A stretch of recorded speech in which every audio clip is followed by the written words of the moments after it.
Imagine you're about to execute like the most important project of your entire life. Right. Your opponents are absolutely ruthless. And the stakes, I mean, they're existential. If you fail, the fallout isn't just financial, it's catastrophic. Yeah, totally catastrophic. Now, I want you to imagine looking at the team standing right beside you. The most loyal, battle-tested, fiercely dedicated people you've ever worked with. You've built an entire empire together. You've been through it all with them. Exactly. And right before the operation begins, you walk up to them and you just fire every single one of them. Wow. You leave them on the tarmac, completely bewildered, and you literally just walk away. Welcome to the deep dive. It's quite a way to start. Right. Today, we are opening up a highly classified set of operational transcripts that prove why sometimes your greatest asset is the very thing you feel compelled to leave behind. And I have to say, it is a phenomenal set of source material. We're looking at the unfiltered comms, logs, debriefs, and field recordings of a real-world mercenary unit. Which is wild to actually read through. It really is. Because this isn't some theoretical corporate exercise, you know? This is an environment where a leadership mistake doesn't just result in a drop in stock price, it results in actual casualties. Real lives on the line. Exactly. Yeah. We are tracking a veteran covert ops commander named Barney. And we follow him and his highly experienced, tight-knit old guard team as they hunt down a ruthless arms dealer named Conrad Stonebanks. And this is the absolute core mission of our deep dive today. We aren't just going to be geeking out over the tactical maneuvers. Right, no, we're going way deeper than that. Yeah, we're not just looking at the drone strikes or the explosions. The true warfare happening inside these documents, it isn't kinetic. It's completely interpersonal. 100%. We are going to deeply analyze the friction, the outright hostility, and the ultimate necessary synergy between an aging old guard of veteran operatives and a highly skilled, incredibly arrogant new blood team. A very tech-reliant new team, too. Which is exactly why this matters to you, the listener. You don't need to be carrying a rifle to face the exact same leadership crisis Barney faces in these transcripts. Right, you could be in an office building. Exactly. How does a leader manage an exploding generational divide? How do you transition a fiercely loyal, culturally entrenched team from an analog mindset into a digital, hyper-accelerated reality? And do it without losing the hard-earned wisdom of sheer boots-on-the-ground experience. Precisely. We are treating this military operation as the ultimate masterclass in organizational psychology and really leadership evolution. So as we get into this, I want you to actively superimpose your own teams over these mercenaries. Whether your daily battles are in a hospital ER, a climate-controlled boardroom, or I don't know, a rapidly scaling tech startup. The mechanics are the same. They really are. The mechanics of cross-generational collaboration don't change. Okay, let's unpack this. Before we can understand the shiny, high-tech new team that Barney eventually recruits, we have to understand the trauma. The catalyst for everything. Yeah, the trauma that shattered his status quo. We have to look at the exact moment his legacy organization collapsed. And that collapse begins with a catastrophic intelligence failure. It happens during a mission in Africa. The target was supposed to be a standard, run-of-the-mill arms dealer named Victor Mins. Sounds straightforward enough. Right. So Barney takes his veteran team in. These are seasoned operators known by call signs like Christmas, Gunner, Toll Road, and Caesar. Guys who've been doing this forever. Yeah. And they execute a heavy kinetic breach. They rely on brute force and their shared operational rhythm. But the intel isn't just slightly off. It is catastrophically, existentially wrong. The man they corner isn't Victor Mins at all. It's Conrad Stonebanks. Yeah. And here's where the bottom completely falls out of Barney's reality. Because Stonebanks isn't just some random warlord. Not even close. He's a ghost. He is a former brother-in-arms. In fact, Stonebanks is the co-founder of the very mercenary team Barney is currently leading. Let's pause and really look at the psychological weight of that revelation. In a business context, this is the equivalent of profound institutional betrayal. Oh, absolutely. You aren't just facing a competitor who has a better product. You are facing the person who literally wrote your playbook. That's terrifying. It is. Stonebanks knows Barney's physical tells, his strategic biases, his risk tolerance. When you fight a ghost from your past, all of your standard operational frameworks become massive liabilities. Because the enemy already knows exactly how you plan to use them. Exactly. And the cost of that vulnerability is immediate. The transcripts describe the ensuing firefight so viscerally. Barney's team is completely outmaneuvered. And in the chaos, Stonebanks severely wounds one of Barney's core, most beloved team members, Caesar. Right. Caesar goes down, critically injured by a high-caliber weapon fired personally by Stonebanks. Barney is forced to watch a man he considers family bleed out in the bottom of a getaway boat while they're just frantically trying to extract. That's a devastating blow. It really is. And it's Barney's reaction to this specific trauma that sets the entire narrative into motion. Because think about it, a traditional leader facing an existential threat from an old rival, they would rally their core team, right? You'd think so. Circle the wagon. Yeah, they double down on trust and shared history. But Barney does the exact opposite. He grounds the plane, pulls his loyal veterans aside, and completely cuts them loose. The comms logs from this moment are chilling to read. He tells these men who have literally bled for him, who just survived an ambush for him, that they are part of the past. Yeah, those exact words. He tells them that if they keep following him on what is now a deeply personal vendetta against Stonebanks, the only way it ends is in a hole in the ground. Such a bleak outlook. Yeah, he strips them of their gear, tells them to go live their lives, and he just leaves. It is a profound textbook example of a leadership crisis masked as a noble sacrifice. Barney is operating under the illusion of the hero syndrome. Okay, I have to push back on Barney's logic here for a second, and I want you, the listener, to think about this in your own context too. Sure, go for it.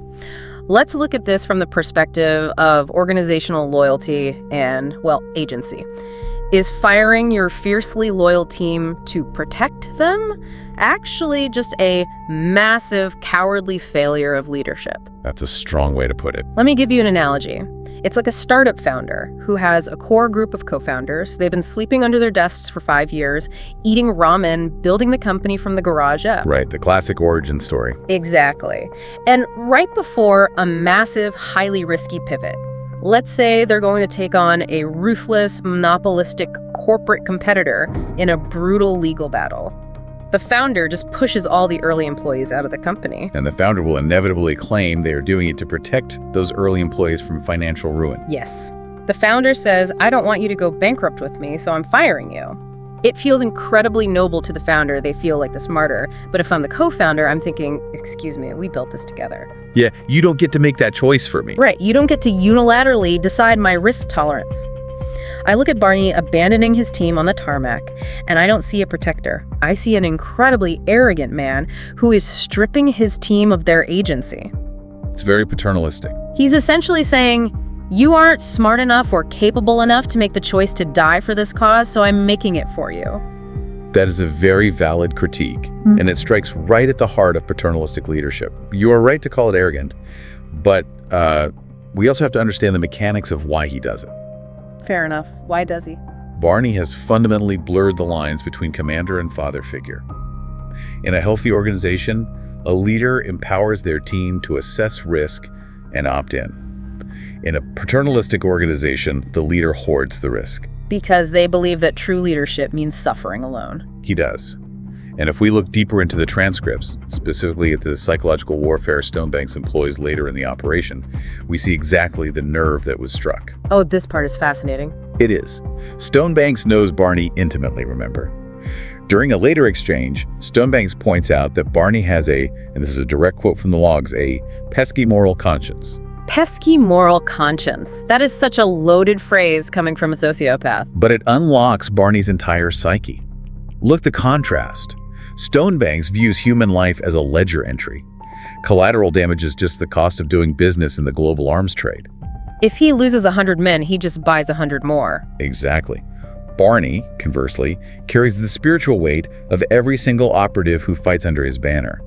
When Caesar gets shot, Barney's conscience doesn't just hurt, it short circuits. So his decision to abruptly cut his veteran team loose isn't some calculated strategic pivot. No, not at all. It is an emotional panic response to perceived vulnerability.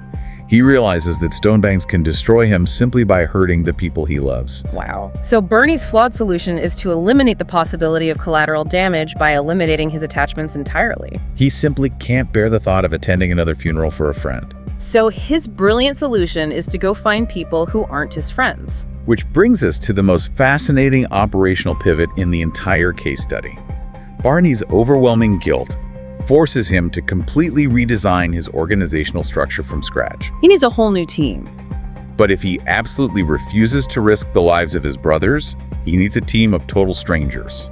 And he can't just hire another generalist team of seasoned operators. Because they'll just eventually become brothers too. Exactly. He needs assets who are emotionally expendable to him and who are purpose-built for a totally different kind of warfare. He needs tools, not a family. Oh. And so we swing violently from the analog past straight into the digital future. This takes us right into the recruitment phase. The bringing in of the new guard. Yeah.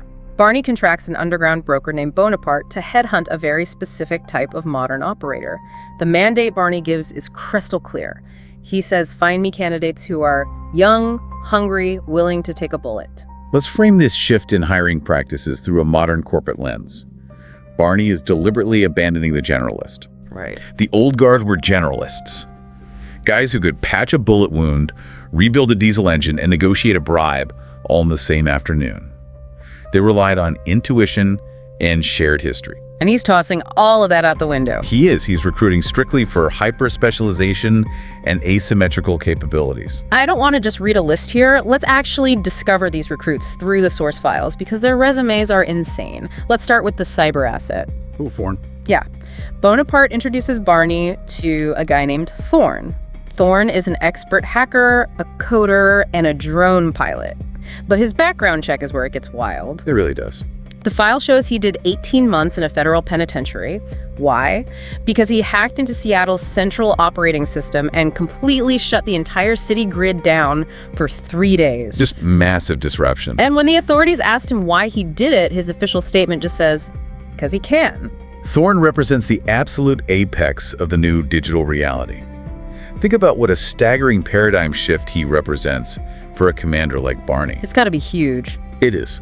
Barney is used to operators who control a 50-meter physical radius with an assault rifle. Thorn is an asset who doesn't even need to be physically present on a continent to completely control the battlefield. Right. He operates entirely in the unseen spectrum, manipulating signals, frequencies, code. To bring this back to your corporate analogy, Thorn is the 22-year-old rogue developer who can rewrite your entire legacy software architecture over a weekend. But who completely refuses to attend the morning stand-up meetings. Exactly. He is brilliant, but he is completely detached from the physical consequences of his actions. Right, he shut down a city because he can. He don't care about the ambulances that couldn't get through or the businesses that failed. It was just a puzzle to him. Just lines of code. Okay, next file. We have Luna. This one is entirely about unconventional adaptability. Bonaparte brings Barney to a high-end nightclub to meet her. I love this introduction in the logs. It's so good. She's currently working as a bouncer, but she's wearing a red cocktail dress and heels. And the very moment we meet her in the transcripts, she is utterly dismantling a group of massive, aggressive patrons. They're taking them apart. Yeah, she's using advanced fieldcraft, joint manipulation, close quarters combat, but she's doing it in evening wear. Which is exactly her value proposition. Yeah. Luna is the ultimate infiltration asset because she doesn't look like a threat. The element of surprise. The old guard, guys with cauliflower ear, massive scars, and tactical tattoos. They project force the moment they walk into a room. Everyone knows they are there for violence. They stand out like a sore thumb in polite society. They really do. But Luna blends into the modern high society environment perfectly. In a business context, she's the undercover auditor, or the corporate espionage expert who slips past the executive assistants because she speaks their language and fits their aesthetic. Right up until the moment she executes a hostile takeover. Precisely. She turns the enemy's assumptions against them. I love that. Moving on, we have Mars. Mars is a pure, unadulterated weapons nerd, but he's not just a guy who likes guns. No, he's way beyond that. He was recruited straight out of DARPA, the Defense Advanced Research Projects Agency.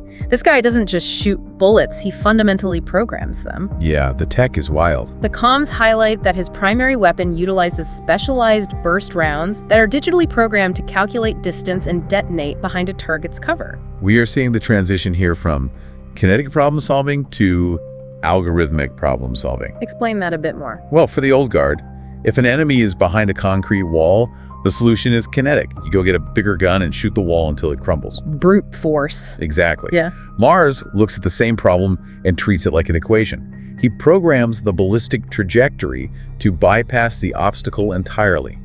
It is a highly sophisticated, resource-efficient way to fight. Well, that makes total sense. It's the difference between outspending a rival company on a massive billboard campaign versus outsmarting them with a perfectly timed, hyper-targeted digital ad buy, one that bypasses their entire marketing department. It's precision versus mass. Yeah. And finally, we have John Smiley. Smiley is the only one who really resembles a traditional soldier. He's the most familiar archetype to Barney. Right. He's a former Marine special operator. He has the raw kinetic combat skills. But Bonaparte warns Barney that Smiley comes with a massive red flag. He has a severe authority problem. Yeah, that's putting it mildly. The transcripts locate him in Mexico, fighting in underground, unsanctioned, incredibly brutal matches for absolute chump change. And the psychological profile reveals why. This part is really sad, actually. It is. His entire Marine unit was wiped out in a desert ambush. Smiley was the sole survivor. He isn't fighting for the money. He's using the agonizing physical pain of these underground brawls to quiet his survivor's guilt. So we have the complete roster now. Look at the composition of this new team. What really stands out to you about these four profiles, especially when compared to the veteran team Barney just fired? Honestly, it feels like Barney has completely over-indexed on specialization. How so? To use a construction analogy, it feels like Barney looked at his trusty, heavily scarred 20-pound sledgehammer, his old team, and just threw it in a dumpster. Right. And in its place, he has purchased a set of incredibly fragile, highly expensive, laser-guided surgical scalpels. They are precise, they are modern, they are technologically vastly superior. Right. But you cannot use a scalpel to knock down a reinforced concrete wall. The moment a scalpel hits heavy resistance, the blade snaps. That is a phenomenal way to frame it. And it highlights the broader shift we see in modern industries everywhere. The drive toward extreme specialization creates incredible localized efficiencies, but it creates massive systemic fragility. Yeah, exactly. The fragility is the issue. The old team could fix a helicopter engine, patch a sucking chest wound, and breach a steel door. They were robust. The new team relies heavily on technological supremacy and asymmetrical tactics. If Thorne's battery dies, what else can he do? Nothing. But I want to dig into something darker here. I think there's a highly manipulative, deeply psychological reason Barney selects these specific individuals. Oh. I don't think it's just about their skills, it's about the death wish. Unpack that for me. Look at their profiles again. None of these people are healthy, balanced individuals. Thorne shuts down a city, because he can, showing a sociopathic disregard for consequences and a likelihood of getting himself killed or imprisoned for life. That's true. Smiley is literally letting men beat him half to death in basements to punish himself for surviving. They all have authority problems. They are all adrift. They are all profoundly broken. You're saying he's doing this on purpose? Yes. Barney isn't just hiring for technical skill. He is intentionally headhunting broken people who have zero attachments and latent death wishes. Why? Because it protects him. Yes. This is the cynical underbelly of his entire leadership pivot. If we connect this back to his trauma with Caesar, Barney is actively using the young team's lack of attachment to soothe his own moral conscience. Because he views them as disposable. He views them as disposable assets. He is calculating that if Thorne gets sniped, or if Smiley gets blown up on this mission, he won't feel the soul-crushing familial grief that paralyzed him when his old friend went down. He is looking at these young operators and saying, "You are already broken, so I won't feel guilty if I break you completely." It is incredibly toxic. He is outsourcing his own emotional risk onto a younger generation. It's like a CEO who hires young, single, debt-burdened college grads and works them 100 hours a week until they burn out. Because he knows he won't feel bad about firing them. Exactly, compared to firing his 50-year-old middle managers who have mortgages and kids. It is a profoundly cynical... And this is precisely why a culture clash is inevitable. Gathering a team of isolated prodigies is one thing. Actually getting them to function in the field alongside a commander who is emotionally barricaded? That's tough. Not to mention eventually crossing paths with the old team who completely refused to stay fired. Right, that is a recipe for organizational combustion. Which takes us right into section 3 of our deep dive. The clash of the generations. The friction doesn't just spark, it explodes immediately. The sources show these tense, almost comedic, but deeply aggressive interactions between the two cohorts. Yeah, the old team ultimately tracks Barney down. Because they refuse to be sidelined while their founder hunts down their former partner. Right, and they look at the new recruits with total disdain. They warn Barney that these arrogant youngsters are going to get him killed. And the disrespect goes both ways. The young team looks at these massive, heavily scarred veterans and dismissively refers to them in the comms as has-beens, grandpas, and museum exhibits. Museum exhibits, wow. Yeah, the young team cannot fathom how a group of men who don't even know how to write a basic script program could possibly add value to a modern operation. It's the classic organizational struggle made flesh. Institutional memory versus disruptive innovation. Exactly. The old guard represents the way things have always been done. Reliable, tested, but perhaps too slow for the current market. While the young guard represents the cutting edge, fast, brilliant, but completely lacking in foundational context or respect for the structures that preceded them. And nowhere is this clash more sharply articulated than in the planning sequence for their first major operation together. Yes, the mission in Bucharest. This scene is perfectly captured in the operational transcripts.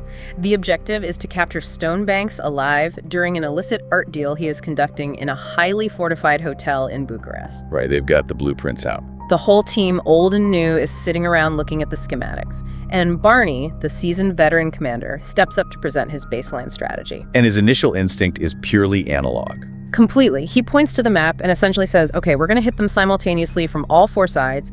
We're going to breach the perimeter, kick down the doors, and start laying down heavy suppressive fire until we secure the target. It is the absolute definition of brute force.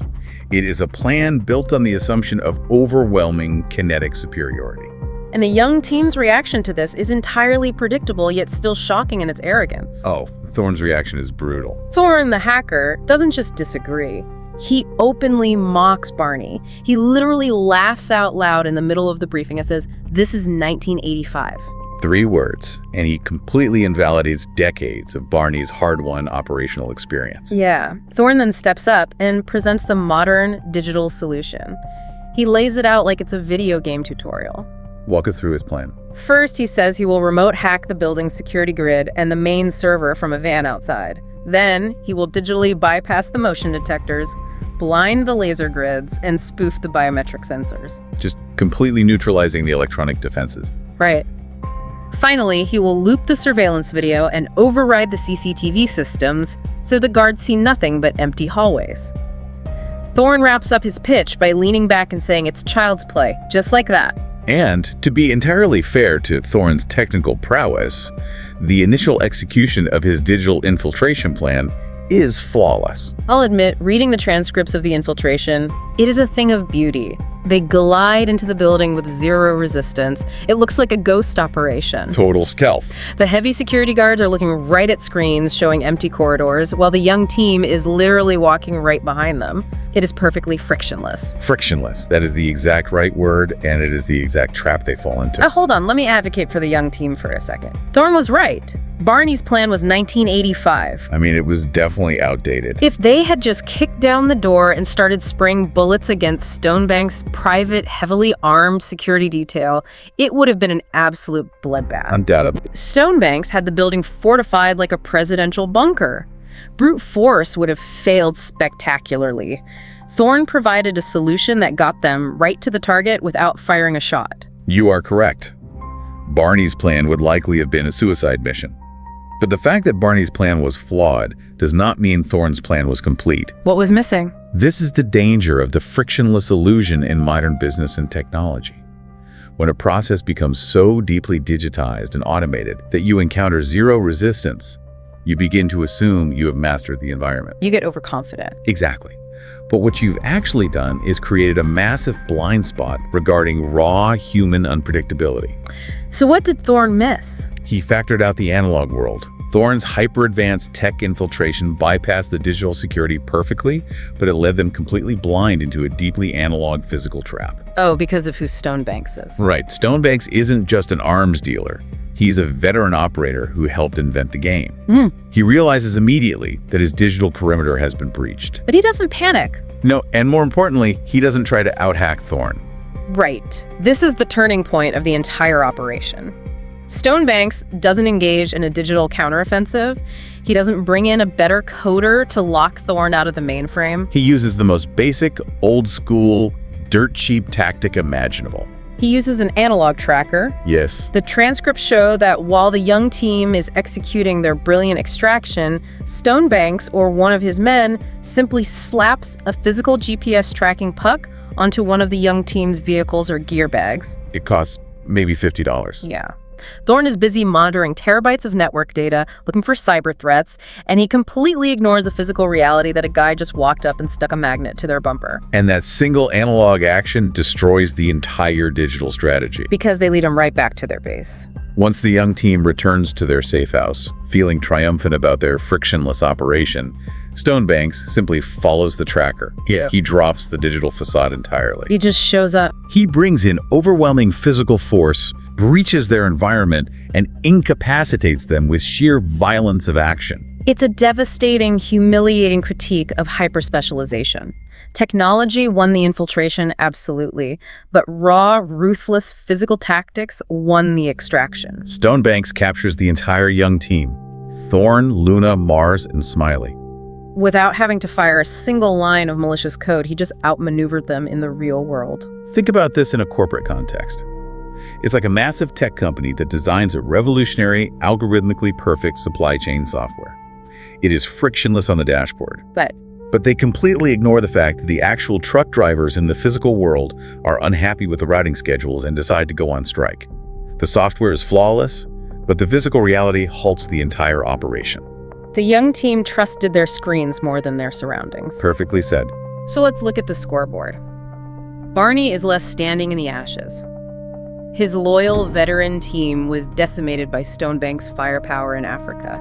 His shiny, new, cutting-edge tech team has just been cleanly swept off the board by Stonebanks' cunning in Bucharest. Every methodology he has tried has failed, He is completely alone. which forces the crucible moment of the entire case study. The total failure of the purely new school approach creates an existential crisis. We has to do something drastic. Save the young team, who are now sitting in a holding cell waiting to be executed, Barney must finally reconcile with his past. He can no longer afford the luxury of keeping the generations isolated. The rescue mission is where everything violently collides. Barney, still consumed by that crippling paternalistic guilt we discussed earlier, decides he's going to go to Stonebank's stronghold in Afghanistan completely alone. He logs in the comms as a one-way trip. He is fully prepared to die to fix his mistake. He thinks, again, that martyrdom is leadership. But when he gets to the tarmac to board the transport plane, his old veteran team is standing there waiting for him. And they refuse to let him get on the plane alone. This is a beautiful, crucial moment of organizational insubordination. It really is. The old guard is asserting their fundamental right to choose their own level of risk. They are reclaiming their agency from a leader who tried to coddle them. They are saying, we know the odds, we know it's a trap, but we are adults and we choose to fight. And we absolutely have to talk about Galgo here, because his inclusion in this scene is incredibly poignant and symbolic. Oh, Galgo, yes, let's talk about him. Galgo is an aging, highly enthusiastic, incredibly talkative Spanish legionnaire. Throughout the earlier transcripts, he has been desperately, almost pathetically, begging to join Barney's team. But Barney keeps rejecting him over and over again. Why? Because Galgo is older, yes, but mostly because Galgo wears his trauma on his sleeve. We learned from his file that Galgo lost his entire team in a horrific firefight in Benghazi. He was the only survivor. Galgo is a walking mirror reflecting Barney's absolute worst fears. He is the living embodiment of the emotional baggage Barney was trying so hard to avoid by hiring the young, detached Death Wish recruits. Galgo represents the pain of surviving your brothers. But here, on the tarmac, when Barney is at his absolute lowest, facing a literal suicide mission, Galgo is standing there. He isn't broken by his trauma. He is fueled by a desire to find a new family. He is ready to deploy. And Barney, finally dropping his isolationist armor, accepts him. He tells Galgo to gear up. It's the first real crack in Barney's toxic philosophy. So the synthesis begins. The old team, plus Galgo, fly into Afghanistan, and the tactical situation they walk into is a nightmare scenario designed specifically by Stonebanks to end them all. Stonebanks has the young team held hostage in an incredibly massive, heavily fortified, multi-story concrete complex. It's essentially a brutalist fortress. Barney and the Old Guard infiltrate the perimeter using their classic kinetic skills. They fight their way down to the holding cell, and they manage to physically free the young team. But the moment the locks open, Stonebanks springs the final trap. He announces over the compound's PA system that the entire building, every floor, every pillar is wired with heavy C4 explosives. They are put on a literal ticking clock. Stonebanks gives them roughly 45 seconds before he detonates the charges and vaporizes the entire complex with everyone inside. And this right here, this ticking clock locked inside a concrete box, is the crucible that forces the cross-generational collaboration we've been building toward this entire deep dive. We need to look closely at the real examples from the source material here, because the integration of skills in this sequence is a masterclass in extreme crisis management. How did they stop the bomb? Well, the Old Guard immediately realizes they can't defuse it manually. The C4 is wired deep into the structural columns throughout the massive facility. It would take a bomb squad 3 days to clear it. Right. It requires a systemic digital solution. So Thorn, the young hacker, has to step up. He pulls out his heavily modified RISC computer and starts frantically trying to run a brute force code to jam the centralized detonation signal. But there is a massive point of friction. Thorn has been a hostage for 2 days. He hasn't been able to charge his gear. Oh man, the battery. His RISC computer battery is rapidly draining. The comms logs show him yelling out the power levels in a panic. He's down to 9%, then 8%, then he hits 1%. And here's the mechanical reality of his job. While Thorn is standing in the middle of a war zone, staring down at a 3-inch screen, typing frantically on a tiny keyboard, he is completely physically blind and vulnerable. He cannot hold a rifle. He cannot check his corners. A single sniper round, or even a piece of falling debris, ends the hack instantly, and they all die. Thorn is the scalpel, but right now the scalpel desperately needs a shield. And that is exactly where the Old Guard proves their enduring value. As Thorn is hacking, Stonebanks sends waves of his heavily armed private army into the complex to ensure Barney's team doesn't escape before the timer hits 0. The veterans guys who've spent 30 years learning how to lay down massive, sustained kinetic firepower form a literal 360-degree perimeter around Thorn. The descriptions of this are incredible. The veterans become an impenetrable wall of lead and muscle. They are fighting hand to hand. They are throwing combat knives. They are utilizing heavy machine guns and grenade launchers. Just absolute mayhem. They are completely holding the physical space, absorbing all the kinetic pressure, specifically so that the signal jammer Thorn can have the quiet, unbroken focus he needs to do his highly specialized job. It is the perfect, necessary symbiosis. Without Thorn's digital hacking skills, the Old Guard gets blown into a million pieces in 45 seconds, regardless of how many enemy soldiers they manage to shoot. Their brute force cannot stop a digital timer. Exactly. But conversely, without the veterans' massive firepower and tactical triage, Thorn gets shot in the head before he can type a single line of code. His digital brilliance is utterly useless without physical security. It perfectly maps to my startup analogy from earlier. Oh yeah, bring that back in. Imagine a high-tech startup that has hired brilliant, visionary 23-year-old coders, that's Thorn, but they have absolutely no seasoned managers. Suddenly, the company faces a hostile corporate takeover or a massive, aggressive SEC regulatory audit. A crisis they aren't equipped for. Exactly. The young coders have the technical solution to save the product, but they have no idea how to navigate a legal deposition or stall a board of directors. They just freeze. The young coders need the veteran executives to step in, act as a firewall, take the brutal hits from the lawyers and the press, and hold the operational space so the coders can build the patch that saves the company. That analogy holds up perfectly under scrutiny. In the Asana Stand compound, we watch the team completely break down their generational silos in real time. They naturally, fluidly form into small, integrated squads where veteran tactical experience guides youthful speed and technology. The transcripts detail a fantastic moment where Luna, the young close-quarters expert who relies on speed and agility, is coordinating vehicle movements under heavy fire with Toll Road. One of the massive, slow, heavy weapons veterans. Yes.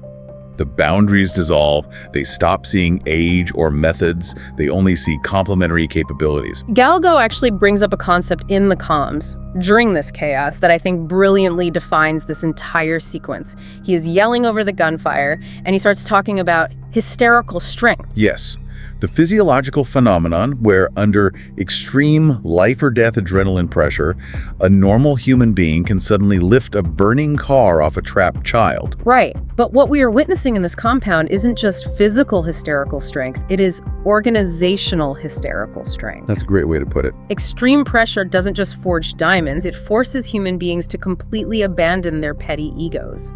Under the threat of vaporization, the young team entirely forgets that they called these guys has-beens. They are incredibly grateful for the grandpas holding the heavy machine guns. And the old team forgets their resentment that the kids rely too much on screens. They are praying for the kid on the screen to work faster. They are forced to trust each other's unique competencies implicitly, because the alternative is immediate collective death. What is truly fascinating here from a leadership perspective is that this crucible fundamentally alters the DNA of the group. Surviving the Esonistan compound wasn't just a physical victory over Stonebanks' army. It was the culmination of Barney's psychological evolution as a leader. The pressure cooked out his toxic biases. Let's track that evolution because it is stark. Let's contrast the Barney we heard at the beginning of these transcripts with the Barney commanding inside the compound. Night and day difference. At the start, on the Carmack, he was dictating terms from on high. I am taking you with me as taking you in a hole in the ground. He was hoarding all the risk, holding all the weight, shutting everyone out. But inside that concrete trap? Right. When they are surrounded, outgunned, and out of time, his communication style completely shifts. He gets on the radio and says, "It stops now. If we work as a team, we just might get out of this alive." Notice the pronoun shift there. He moves from the dictatorial I to the integrated we. He evolved under fire from a protector or a paternalistic dictator to a true integrator and facilitator. But let me challenge that premise for you, the listener. Let's play devil's advocate for a second. Okay. Did Barney actually change his core leadership style intentionally through self-reflection? Or did he just get incredibly, stupidly lucky that his two vastly different teams happened to show up at the exact same time and place? That's a fair point to raise. Was this strategic evolution or just a fortunate accident of geography? I mean, if the old team hadn't shown up at the airstrip, he would have died alone. That is a very fair challenge. The circumstances were undeniably chaotic and largely out of his control. However, true leadership isn't always about perfectly designing a corporate culture from a whiteboard in a retreat center. That's very... Often, true leadership is about recognizing the culture you desperately need in the moment of crisis and finally getting your own ego out of its way.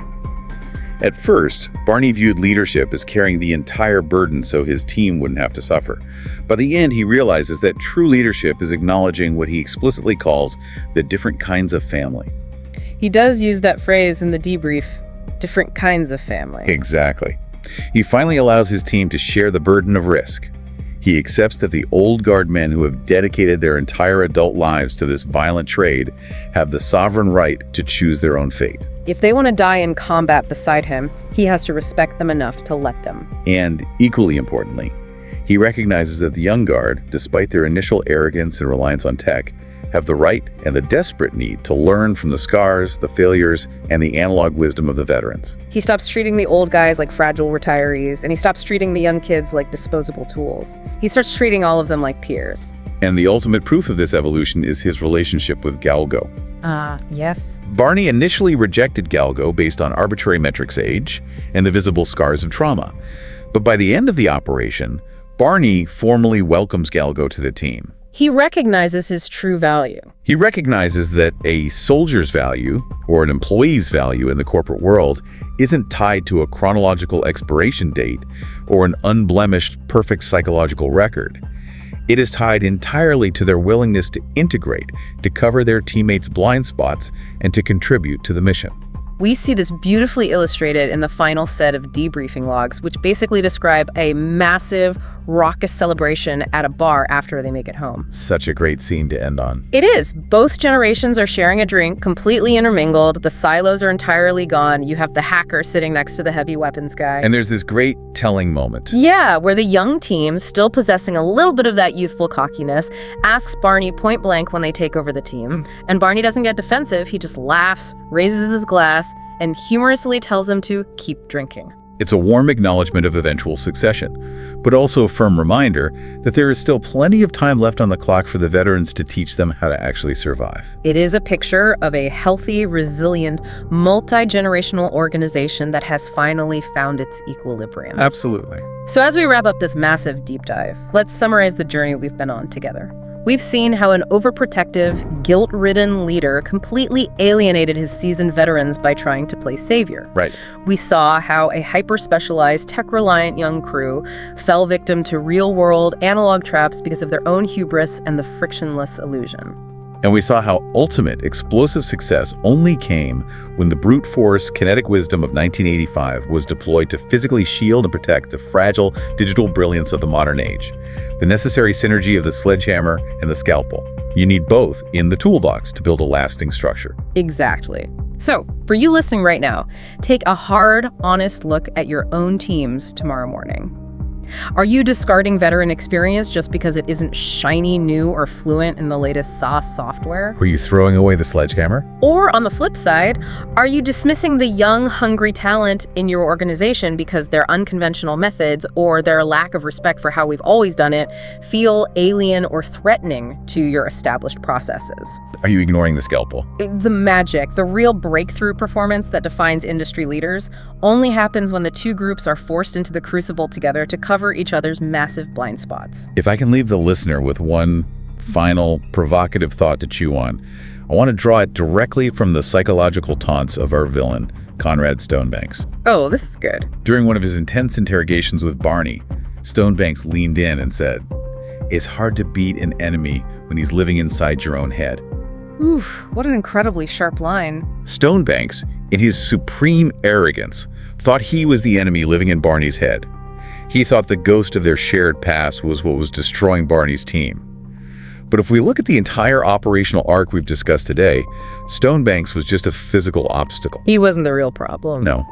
The real enemy living inside Barney's head was his own outdated, isolating, paternalistic, and ultimately destructive definition of leadership. Once Barney defeated that internal enemy, once he let go of his ego and integrated his generations, defeating Stonebanks was simply a matter of execution. Wow. So I ask you, what outdated definition of leadership is currently living inside your head, preventing your team from reaching its full integrated potential? Let that sit with you for a while. Imagine that perfectly engineered bridge again. You can have the strongest steel, the most brilliant digital blueprints, and the highest tech construction methods. But if you do not account for the chaotic, analog wind of human connection and generational friction, it will all come tumbling down under pressure. Build the bridge, but respect the wind. Thank you so much for joining us on this deep dive. Stay curious, keep looking for those hidden nuggets of insight, and we'll catch you next time.